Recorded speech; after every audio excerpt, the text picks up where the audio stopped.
Olá, caríssimos do portal jurídico Bebendo Direito. Trago para vocês hoje mais uma dose de direito penal, trabalhando um crime muito interessante que está lá previsto no nosso Código Penal, especificamente no nosso artigo 171, parágrafo 2º, inciso 6º, que é a fraude no pagamento por meio de cheque.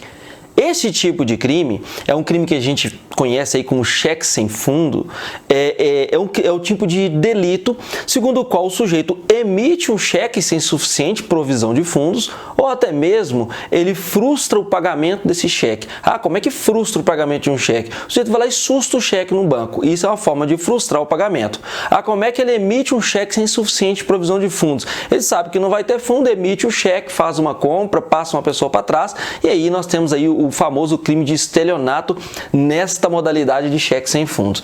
O interessante é que esse tipo de crime, ele possui uma causa de aumento de pena de 1/3 da pena se ele foi cometido em detrimento de entidade de direito público ou se ele foi cometido contra Instituto de Economia Popular, de assistência social ou beneficência.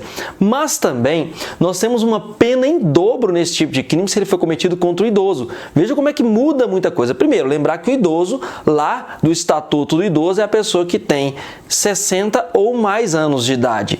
Neste caso aqui, a pena do crime de cheque sem fundo é a pena do crime do estelionato, de 1 a 5 anos. Se for contra o idoso, vai ser de 2 a 10 anos, uma pena bem alta. O que a gente tem de novidade pelo pacote anticrime é a ação penal. A ação penal no crime de estelionato, que inclui o cheque sem fundo, a fraude no pagamento por meio de cheque, ela vai ser, como regra, a ação penal pública condicionada à representação. Essa é a novidade do pacote anticrime. Agora nós temos também exceções. Essas exceções são as seguintes: em que momento que essa ação penal vai ser do tipo pública e incondicionada? Vai ser quando é cometido contra a administração pública direta e indireta, é cometido contra criança, é cometido contra adolescente, é cometido contra pessoa com deficiência mental, é cometido contra um idoso com idade igual ou superior a 70 anos ou incapaz. Aí vai ser uma ação penal pública incondicionada. Mas a regra é que no crime de estelionato, a ação penal seja pública condicionada à representação desde o ano de 2019 com vigência em 2020. Algumas súmulas aqui são muito importantes. A súmula 246 do STF, o Supremo Tribunal Federal, ela nos diz que o seguinte: se não teve fraude, não tem crime. Porque é muito comum, por exemplo, o sujeito vai lá e emite o cheque, ele é todo certo, organizado, mas dá um problema na vida dele.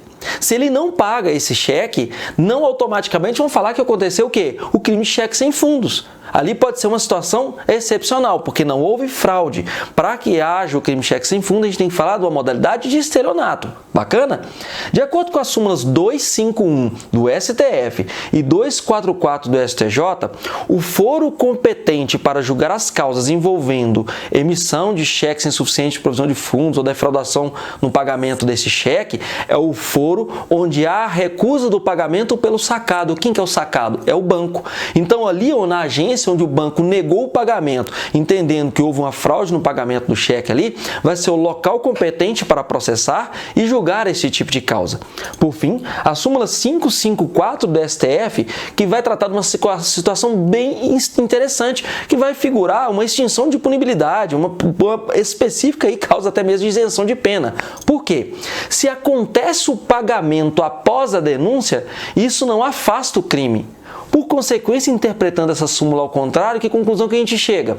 Se acontece o pagamento até antes do recebimento da denúncia desse crime, a gente não pode falar que houve crime. Então, o sujeito pode, de fato, inicialmente ter praticado a fraude no pagamento por meio de cheque? Sim, mas se ele paga esses valores até antes do recebimento da denúncia, nós temos uma extinção de punibilidade. Fechado? Então, lembrem-se, a fraude no pagamento por meio de cheque é uma modalidade de estelionato com todas essas peculiaridades.